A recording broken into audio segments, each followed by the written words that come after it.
자기 스스로에게 실제 이상으로 나는 믿음이 좋아, 하나님도 내 믿음 인정하실 거야. 이게 왜 위험합니까?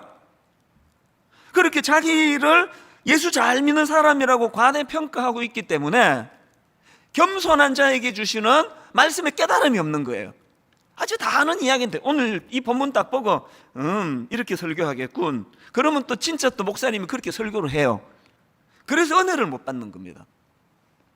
제가 오늘 본문을 묵상하다가 자기를 너무 과신하는 워비곤 호수 효과, 또 평균 이상 효과 이론, 이런 것들을 제가 인용한 이유는요, 오늘 본문에 나오는 율법 교사의 모습이 바로 그런 케이스입니다. 이 율법 교사가 예수님께 나와가지고 질문을 던집니다. 누가복음 10장 25절입니다. 어떤 율법 교사가 일어나 예수를 시험하여 이르되 선생님, 내가 무엇을 하여야 영생을 얻으리까?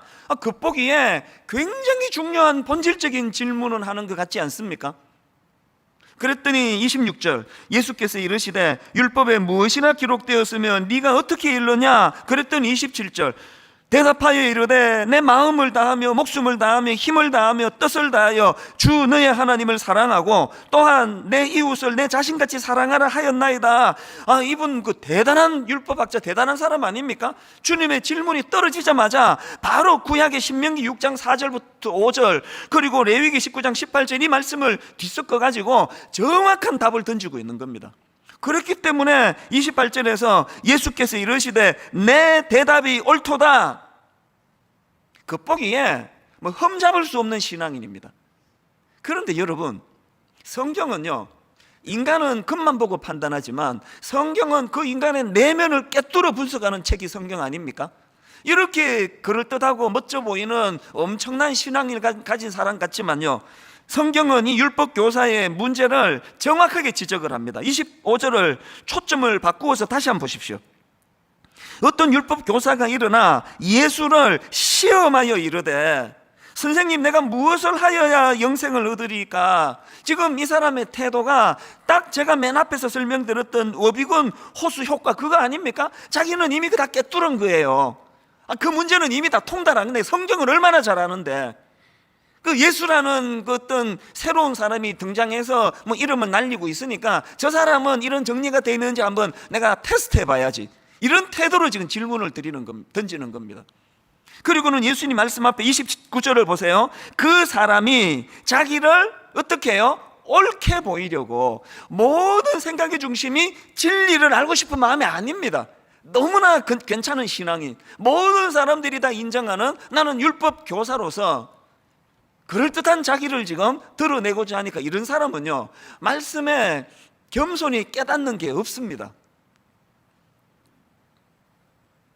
혹시 오늘 오래 예수 믿은 또 저 같은 사람이 가장 위험한 거 아니면 신학 공부했다고 어떤 말씀 앞에서도 이 율법 교사와 같은 태도를 가지고 말씀을 받고 있다면 이거야말로 이건 정말 방치할 수 없는 무서운 적신호가 지금 울리고 있던 거 아셔야 됩니다. 저는 오늘 본문에 이런 참 야비하고 아주 그럴듯하게 포장을 하지만 내면은 또 다른 어떤 생각을 가지고 있는 이중적인 이런 사람을 대하시는 예수님의 모습이 너무 감동이 돼요. 저 같았으면은요, 또 다른 다혈질 성격을 가지신 분들 같으면 그냥 안 넘어갑니다. 난 놀리니 지금? 날 뭘로 보고 그따위 질문을 해? 내가 모를 줄 알아? 얼굴 표정에 다 쓰여 있다. 우리 같으면 그랬을 것 같은데 예수님은요, 일절 내색을 하지 않으세요. 그리고는 그 사람 스스로가 깨달을 수 있도록 주님께서는 그래서 들려주신 비유가 선한 사마리아 사람 비유 아닙니까? 우리도 마찬가지예요. 우리의 이 참 너무나 보잘것없는 믿음을 대단한 믿음인 것처럼, 제가 맨날 이런 고백을 하긴 하는데요, 어떨 때 어떤 성도님들 설교 들으면 우시고 수건 끓여서 숨치고, 그래서 집에 가면서 오늘 설교가 되게 좋았나 보다 울고 부르시네. 여러분, 그 설교에 눈물 훔치는 건 내 설교 때문이 아니라 그분의 순수한 믿음 때문이라는 걸 내가 설교를 다 듣고 인정할 수밖에 없는 때가 한두 번이 아니에요.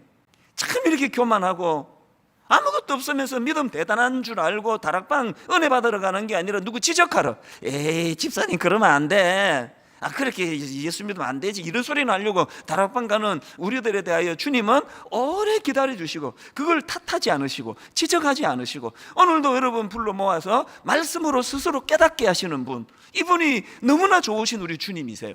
그래서 설교 준비하는 저도 그렇고 말씀을 듣는 여러분도 그렇고 오늘 본문의 율법 교사처럼 그런 그만한 태도로 말씀이 임하는 것이 아니라 언제든지 목마름으로 겸손히 이 말씀으로 스스로 깨닫기를 원하시는 주님의 마음을 헤아리면서 그렇게 예배에 임하는 저와 여러분 되시기를 바랍니다.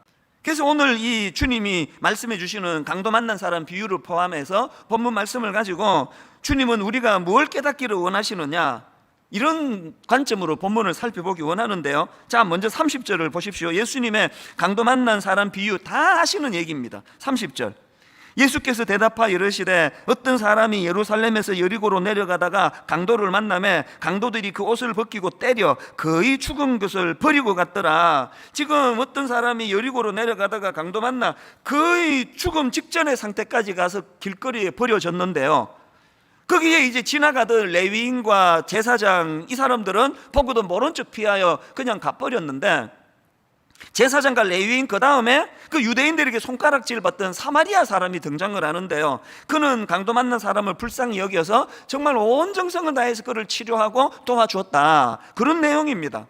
다 아시죠?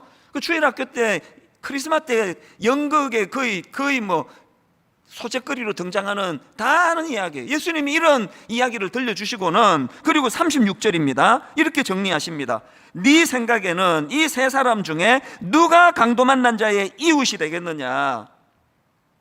이 주님의 말씀이 너무나 중요한 의미가 있는 게요, 지금 주님의 이 질문은요, 그 강도 만난 사람 비유를 들려주시기 전에 그 율법 교사가 주님께 던졌던 질문 뭐였죠? 29절, 그 사람이 자기를 옳게 보이려고 예수께 여짜오되 그러면 내 이웃이 누구니까? 이 질문에 담겨있는 이 율법 교사의 문제를 정확하게 하시고 그 말씀을 비유를, 강도 만난 자 비유를 들려주시고 주님이 대질문하는 거예요. 대받아 질문하는 겁니다. 누가 강도 만난 자의 이웃이 되겠느냐? 이 주님의 질문에는요, 그 율법 교사가 갖고 있는 못된 생각, 그게 뭘까요?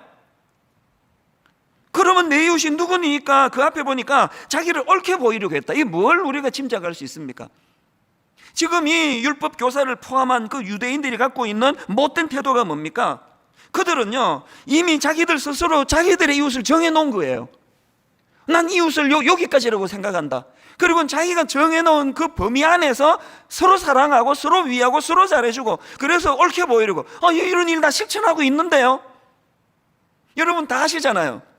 이 율법 교사를 포함한 유대인들이 설정해놓은 이웃의 범위는 자기 동족이에요. 유대인이란 말입니다.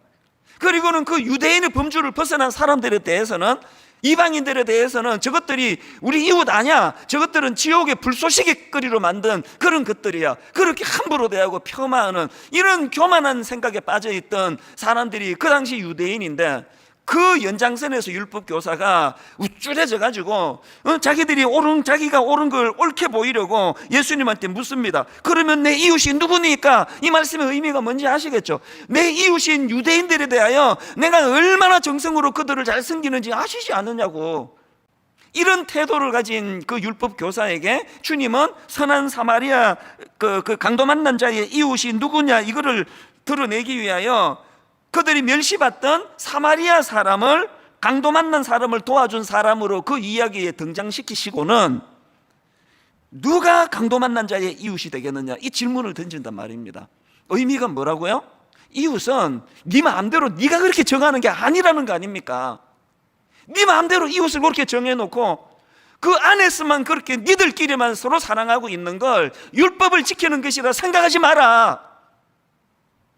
네 마음대로 정해놓은 네가 이웃이라 생각하는 그 범위를 다 지워버리고, 성경이 말하는 이웃 사랑은 강도 만난 자와 같이 진짜 도움이 필요한 그 사람들에게 손을 내밀어주는 그런 행위를 성경이 이웃 사랑이라고 말하는데, 니들의 그 태도가 얼마나 틀렸는지 아느냐? 오늘 저는 이 말씀을 묵상하고 준비하면서 여러분은 저보다 조금 미숙하시니까요, 일주일에 그냥 한 번만 듣도록 그렇게 배려를 해주시지만, 저는 여러분보다 훨씬 미숙하니까 일주일 내내 이 말씀으로 찔림을 받게 하시는 거예요. 교회가 왜 욕을 먹습니까?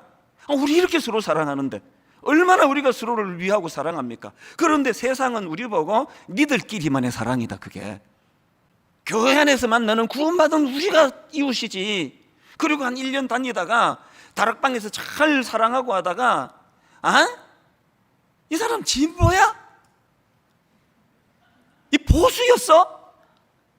에이, 반 딱 잘라버리고 또 좀 지나다가 경상도 사람이었어? 아니 전라도였어. 전라도? 왜 서울말 해 이 사람이? 큰일 날 뻔했네. 이웃 아니네? 또 잘라버리고. 여러분, 제가 지금 드리는 말씀이 과장이기를 바랍니다. 지금 이 율법 교사가 자기가 정해놓은 이웃이라는 범위 안에서 서로 사랑하고 서로 잘 지내는 것을 잘 보이고 잘 말하고 싶어하는 그 태도에 오늘 우리가 교회 안에 사람끼리라도 잘 지내느냐고요. 이렇게 쳐내고 저렇게 쳐내고, 저 사람은 그래서 내 이웃 아니야? 잘해줄 필요 없어. 진보래잖아. 아니 저 보수래, 보수. 미친 듯이 우리끼리 지금 싸우고 있는 현실 속에 주님은 이 말씀을 통해 우리에게 말씀하시는 거예요.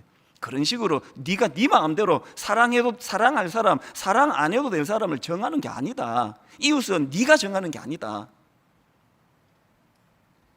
여러분, 지난 한 주 내내 이 말씀으로 제 안에 찔림을 받았던, 미국 딱 갔을 때 제가 되게 좋아했던 목사님이 계시는데, 그 목사님 한 모습을 보고 제가 그때 20대 초반 너무 실망했던 기억이 나요. 제가 경상도 사람이니까 이렇게 말했을 거예요. 어떤 성도하고 뭔 얘기를 한참을 하시더니 그 성도님 가시자마자 저보고 라도시계야, 전라도 사람이야. 근데 그 장면이 잊혀지지가 않아요. 이게 목사님이 말씀하시는 이웃 사랑인가? 경상도 사람 앞에서는 전라도 사람 욕하고, 또 전라도 사람 앞에서는 또 경상도 사람 욕하지 않을까요? 이찬수 저거 경상도 사람이에요. 그랬을 것 같은데요. 오늘 우리가 갖고 있는 이 율법학자가 갖고 있는 그 너무나 선을 긋고 제한하고 이웃을 자기 마음대로 범위를 정해서 같은 유대인만이 이웃이라는, 우리끼리 얼마나 서로 사랑하는지 아느냐는 이런 태도를 우리가 고치지 않고는, 여러분, 우리가 세상 사람들 앞에 예수 믿는 사람은 전 세계 사람이 다 이웃이다, 막 그것까지는 우리가 안 바라더라도 예수 믿는 사람은 대한민국 모두를 사랑하는 사람이다, 이 정도 여러분 우리 인정은 좀 받아야 되는 거 아닙니까? 너무나 우리가 제한해 놓은 이웃의 그 좁은 범위, 그리고 나이가 들어갈수록 이웃이 많아져야 되는데, 여러분, 내가 나이가 들어가면서 반성하는 게 그거예요. 여러분, 여기 연세가 드시는 어른일수록 말씀으로 이웃의 범위가 확장돼야 되는데 이렇게 자르고, 이념으로 자르고, 지역으로 자르고, 성격으로 자르고, 외로워서 어떻게 사실래요? 외로워서. 아니 여러분, 외로워서 어떻게 사시려고 그러시느냐고. 십자가 아래 막 어지간하면은 이웃이에요. 어지간하면은 포용하고, 어지간하면 용납하고, 어지간하면은 수용하고. 생각이 다른 어떤 무지한 사람이 있다고 치면 강도 만난 자처럼 긍휼한 마음으로 그를 불쌍히 여기고 품어주고 기도하고. 오늘 본문에서 우리가 첫 번째 기억해야 될 메시지가 이거고요. 그런가 하면은 두 번째로 또 얻어야 될 메시지가 있는데요, 지금 예수님께서는 그 강도 만난 자를 도와주는 사람으로 설정하기를 그들이 혐오하고 그들이 손가락질하던 사마리아 사람을 등장시킨 것과 똑같이 이번에는 반대로 지금 그 길거리 쓰러져 죽어가는 사람을 외면하는 두 대표적인 사람으로 제사장하고 레위인을 등장시킵니다. 여러분, 제사장과 레위인은 그 당시 대표적인 종교 지도자예요. 자, 본문 30절부터 보십시오. 예수께서 대답하여 이르시되 어떤 사람이 예루살렘에서 여리고로 내려가다가 강도를 만나매 강도들이 그 옷을 벗기고 때려 거의 죽은 것을 버리고 갔더라. 마침 한 제사장이 그 길로 내려가다가 그를 보고 피하여 지나가고, 또 이와 같이 한 레위인도 그곳에 이르러 그를 보고 피하여 지나가되, 그를 보고 피하여 지나가고, 그를 보고 피하여 지나가되. 여러분, 그 당시 이 제사장과 레위인은요, 대표적인 종교 지도자였을 뿐만 아니라 해박한 성경 지식을 가진 사람들이에요. 제가 이 묵상하다 깨달은 게 하나 있는데요, 여러분, 해박한 성경 지식을 가지고 성전에서 말씀을 가르치던 그들이었지만 놀랍게도 여러분, 제사장과 레위인은 성전에서는 엄청난 영향력을 발휘하던 사람이었지만 지금 강도 만난 자들이 상처받은 바깥 세상에서는 아무런 영향력을 발휘하지는 하지 못하는 사람이 돼버린 거 아닙니까? 이게 오늘 우리 모습 아닐까요? 이게 제 모습 아닙니까? 막 교회 안에서는 제가 엄청 영향력을 미쳐요. 막 엄청 많은 사람 앞에 설교하고 엄청 제가 영향력을 미칩니다. 교회 바깥에서는 교회가 왜 이렇게 힘이 없습니까? 아니, 교회 바깥에서는 왜 이렇게 이 사회에 영향력이 없느냐고. 왜 그렇습니까? 왜 그러냐고요? 제가 간혹 사랑은 명사가 아니라 동사입니다, 이런 말씀을 드리잖아요. 사실 오늘 설교 제목도요, 사랑은 명사가 아니라 동사입니다, 원래 이렇게 잡으려고 했습니다. 뭘 말하는지 아시겠죠? 여러분, 그렇게 성전에서 많은 사람들에게 말씀으로 영향력을 미치던 제사장과 레위인들이 왜 어떻게 그렇게 삶의 현장에 길거리에 쓰러져 있는 강도 만난 사람 앞에서는 그렇게 영향력을 미치지 못하는 무기력한 사람이 될 수밖에 없었느냐? 이 제사장과 레위인은 성전에서 이 사랑을 설명하는, 명사로 설명하는 그 일만 하기 때문이라는 겁니다. 유진 피터슨이요, 이 부분을 참 잘 설명을 했습니다. 한번 들어보세요. 명사로서의 사랑은 거대하고 복잡한 주제이다. 철학자들과 신학자들은 그것의 문화적인 표현, 감정적인 복잡 미묘함, 심리적인 뉘앙스 등을 탐구하느라 수만 쪽에 달하는 내용을 기록했다. 그런데 우리 성경에서는 그러한 식의 탐구가 놀랍도록 적다. 그런데 우리 성경에서는 그러한 식의 탐구가 놀랍도록 적다. 이 단어는 명사로 자주 사용되지만 성경에서 이 단어는 무엇보다도 살아서 움직이는 동사이다. 하나님은 사랑이시다가 아니라 하나님이 세상을 이처럼 사랑하사이다. 무슨 말인지 아시겠습니까? 성경은 사랑을 명사로 이론 만들고 그것의 어떤 깊은 철학적인 걸 설명하고 이런 책이 아니에요.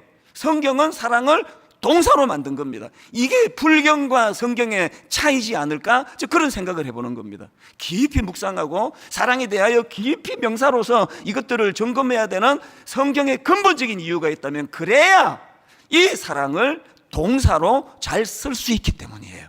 오늘 여러분, 이 사랑의 정의를 종을 통해 명사로서 잘 배워야 되는 이유는, 그래야 내일부터 여러분이 사랑을 동사로서 제대로 발휘할 수 있기 때문이에요. 24시간 주 7일 내내 명사로서 연구만 하고 계시는 분, 성경 공부 그만하셔도 되겠습니다. 최근에 제가 그 대장암 말기 선고를 받았던 어떤 집사님을 제가 만났는데요, 교회의 다른 일로 이제 집사님을 만나서 1시간 대화를 하고, 이분이 이제 일어서면서 근데 목사님, 제가 목사님 만나면 꼭 해드리고 싶은 한마디가 있습니다, 그러면서 한 말씀을 하시는 거예요. 본인이 대장암 말기였다고 그렇게 이제 자기를 오픈하시고는요, 사모님이, 제 아내가 유방암 초기 아닙니까? 영기에서 1기 사이. 그래서 이분이 대장암 말기였다는 소리를 듣자마자 본능적으로 나는 감사하다, 우리 아내가 너무 빨리 발견이 돼서 영기와 1기 사이. 그래서 저희 집사람은요, 항암 치료도 안 했습니다. 막 머리카락 빠지고 하는 독한 치료도 안 받았습니다. 그리고 그냥 고기에 있는 부위만 조금 똑 떼내는 걸로 끝났습니다. 근데 이 집사님이 꼭 해주고 싶었던 말씀이, 목사님, 그게 가장 위험하다는 겁니다. 그 왜 위험하냐? 연기에서 1기라 가지고 항암 치료도 안 하고 대가지불도 없고 그냥 그 부위만 똑 떼고 나면은 왜 암이 찾아왔겠습니까? 우리가 그 몸을 시스템을 잘못 썼기 때문에 생활 습관이 나쁘고 음식 습관이 나쁘고, 그래서 이런 병이 찾아왔는데, 병원에서 수술한 건 그 근원을 치료한 게 아니지 않습니까? 그 결과물 그거를 똑 떼내고 별로 충격이 없으니까 원래 생활 그대로 생활한다는 거예요. 재발이 많다는 겁니다. 지난 그게 7월 달에 제가 이 집사님을 만났는데, 요즘에요, 영육간에 이 말씀이 계속 맴돌아지는 겁니다. 진짜 맞는 말씀이에요. 오늘 교회에서 뭐 죄 짓고 금요 기도 와가지고 주여 내가 이런 죄 졌습니다 회개하고 일주일 뒤에 똑같은 죄 짓고 또 주여 내가 이 죄를 졌습니다. 이 지금 그분이 얘기하시는 거는 비슷한 맥락 아닙니까? 교회가 정말 부흥하기를 원하거든요. 저는 교회가 정말 회복하기 위해서는요 시스템이 바뀌어야 돼요. 근원적인 교회 시스템이 바뀌어야 됩니다. 교회에서 바꾸어야 될 근원적인 시스템이 뭡니까? 오늘 본문 28절을 보십시오. 예수께서 이르시되 네 대답이 옳도다. 이를 행하라 그러면 살리라. 이를 행하라 그러면 살리라. 주님이 원하시는 행함은 바로 그 앞 27절에 나옵니다. 대답하여 이르되 내 마음을 다하며 목숨을 다하며 힘을 다하며 뜻을 다하여 주 너의 하나님을 사랑하고 또한 너의 이웃을 너 자신같이 사랑하라 하였나이다. 이걸 그 율법학자처럼 자기가 우월한 걸 드러내려고 우쭐하려고 떠들어대는 말이 아니라 패부 깊이 정말 하나님을 사랑하고 정말 이웃을 사랑하되 내 마음대로 이웃이라고 정해놓은 거 다 허물고 가장 어려움을 겪는 강도 만난 자를 이웃으로 돌보고 섬기는 교회가 이 구조가 바뀌어지지 않고는 교회의 회복은 없습니다. 이런 점에서 저는 꼭 기억해야 될 주님의 두 마디 말씀을 본문에서 찾습니다. 첫 번째 말씀이 누가 강도 만난 자의 이웃이 되겠느냐, 누가 강도 만난 자의 이웃이 되겠느냐. 이 36절의 말씀을 계속 되뇌우셔야 돼요. 누가 강도 만난 자의 이웃이 되겠느냐. 그 율법 교사처럼 내가 만들어 놓은 이웃, 난 이 사람이 좋아, 나는 내 고향 사람이 좋아, 나는 내가 보수기 때문에 난 보수적인 사람이 좋아, 나는 진보적인 사람이 좋아, 내가 만들어 놓은 이웃의 선을 다 지워버리고 누가 강도 만난 자의 이웃이 되겠느냐. 오늘도 어려움 당한 절실히 여러분 도움이 필요한 그 사람의 이웃이 되기로 작정하고 기도할 수 있는 그 사람, 이게 이 말씀이에요. 그런가 하면 두 번째 본문에서 주님의 말씀, 가서 너도 이와 같이 하라. 오늘 본문 말씀의 맨 마지막 결론이거든요. 37절 이르되 자비를 베푼 자니이다. 예수께서 이르시되 가서 너도 이와 같이 하라 하시니라. 여기 주님이 강력한 명령형 동사 두 개를 말씀하시네요. 결론이 첫 번째 명령형 동사 가라예요. 가라. 두 번째 명령은 하라입니다. 하라. 교회에서 사랑의 개념을, 명사를 잘 배웠니? 삶의 현장으로 가라는 거예요. 그리고 하라는 겁니다. 이제 입 닫고 그만큼 말했으면 됐으니까 입 닫고 하라는 거예요. 가라, 하라. 제가요 그 어느 블로그에 올라와 있는 글을 지난주에 제가 이 설교를 준비하면서 하나님 주신 메시지처럼 받은 글이 있습니다. 우리 직원이 우연히 그 블로그에 올라온 글을 발견해서 제가 이걸 읽었는데요, 그분 크리스찬인 것 같아요. 이분이 이제 자기 아파트를 이제 신혼부부에게 이제 그 월세를 준 겁니다. 월세. 신혼부부니까 뭐 목돈이 없잖아요. 그래서 월세를 줬는데 한 5년 잘 이제 살았는데 그 이제 신혼부부가 막 안간힘을 자영업을 하는데요, 안간힘을 쓰는데 잘 안 되나 봐요. 그래서 하던 거 다 정리하고 다시 이제 직장으로 들어갔는데 이 크리스찬 부부가 이제 목돈이 좀 필요한 것 같아요. 그래서 이제 전세로 좀 바꾸면 좋겠습니다. 그랬더니 여건이 안 되나 봐요. 한 1년만 더 월세로 좀 해주시면 안 되겠습니까? 그렇게 하고 있는 중인데요, 내용을 쭉 들어보니까 이 코로나 상황으로 막 사업도 정리하고 너무 어려운 거예요. 그래서 그 다음 이제 이 크리스찬 부부 글을 한번 들어보세요. 임차인이 그 어려운데도 그달 월세를 또 입금을 했더래요.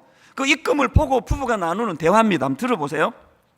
하나님이 저에게 이런 마음을 주시더군요.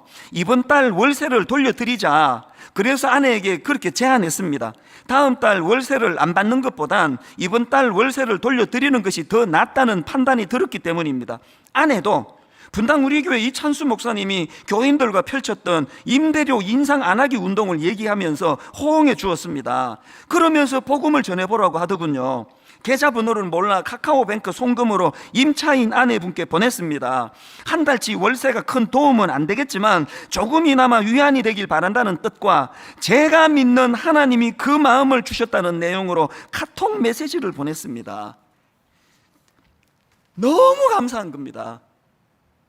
강단에서 제가 사랑을 이론으로 명사로 설교했더니 이 부부가 자기 삶의 현장에서 월세로 지금 그 신혼부부가 어려움을 겪는 걸 보고 우리가 이거 한 달치라도 되돌려 드리자, 그리고 내가 믿는 하나님이 그런 마음을 주셨다고, 이게 복음 증거 아닙니까? 이게 전도 아닙니까? 오늘 결론으로 주시는 이 말씀이요, 가라 하라, 가라 하라. 이번 주말부터 이제 추석이 시작되는데요, 여러분 가시기를 바라요. 방역 지침 범위 안에서 고향교회로 가세요. 어지간하면 가세요. 그리고 이런 말 하지 마세요. 예배는 본교회에서 지켜야 돼, 그런 얘기 하지 마세요. 그 성경에 없습니다. 이번 추석에 여러분 시골에 그 어려운 교회로 가세요. 가셔서 우리 교회에 하기로 했던 헌금들 거기 다 하고 오세요. 여러 번 된 충동을 느끼는데요, 추석 설날에 교회 예배를 문을 닫고 싶습니다. 가셔요. 하세요. 여러분이 다녀간 그 사랑의 동사를 실천한 그 일로 그 작은 시골 교회가 얼마나 위로를 받고 얼마나 힘을 얻을 수 있다면 가셔야 돼요. 그리고 하셔야 돼요. 그런가 하면은 지난주 너무 제가 눈물 흘리면서 본 동영상이 하나 있는 영상이 있는데요, 그 다큐멘터리 영상, 우리 교역자 한 사람이 이걸 보내줬어요. 제목이 무엇이 학교를 바꾸는가. 거기 두 교장 선생님 이야기가 나오는데 두 분 다 열악한 중학교 현장을 완전히 갈아엎은 분이에요. 그 보면서 막 확신합니다. 저분 100% 크리스찬이다. 크리스찬 아니고는 저렇게 할 수 없다. 그 학교 중에 덕양중학교 이준원 교장 선생님, 이분은요 10년 전에 그 덕양중학교가 주변에 개발 제한 구역이라 가지고 주민들 대도시로 다 떠나고 그 애들 다 데리고 가죠. 학교가 이제 애들이 모이질 않는 겁니다. 그래서 그 학교가요 학생 수가 줄어가지고 폐교 권고를 받을 정도로 어려움에 빠진 겁니다. 그 학교 안 들어오려고 그러니까. 그리고 그 뭐 그냥 개발 제한 지역에 그렇게 있는 학교를 어떻게 보내느냐, 좋은 학교 보내야지. 이렇게 폐교 위기를 받던 그 교회에, 그 학교에 이준원 교장 선생님이 공모 교장으로 부임해가지고 학교 분위기를 완전히 바꿔버리는 겁니다. 제가 얼마나 그 울면서 봤는지 모릅니다. 이분이요 막 이 학교 막 공부 잘하는 학교 만들어, 영어 잘하는 학교 만들이, 그거 아닙니다.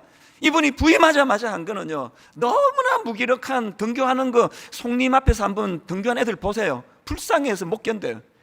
그 교장 선생님이 교문 앞에서 모든 학생들에게 다 하이파이브를 해요. 막 화이팅을 외치고, 교장 선생님 뒷벽에요 전교생 학생 이름, 사진과 이름이 다 있습니다. 그리고 핸드폰 사용 절제하는 걸 전교생이 모여서 토론하게 만들고, 중학교 애들이 막 자기 의견을 얼마나 잘하는 분위기를 만들고, 마지막 졸업 예배를, 졸업식을 하는데 제가 정말 많이 울었어요. 세상에 폐교 위기에 있던 그 학교에 교장 선생님 한 분 부임하시니까요, 아이들이 막 울면서 왜 중학교가 3년밖에 안 되는지 모르겠다고 너무너무 아쉬워하는 그 모습.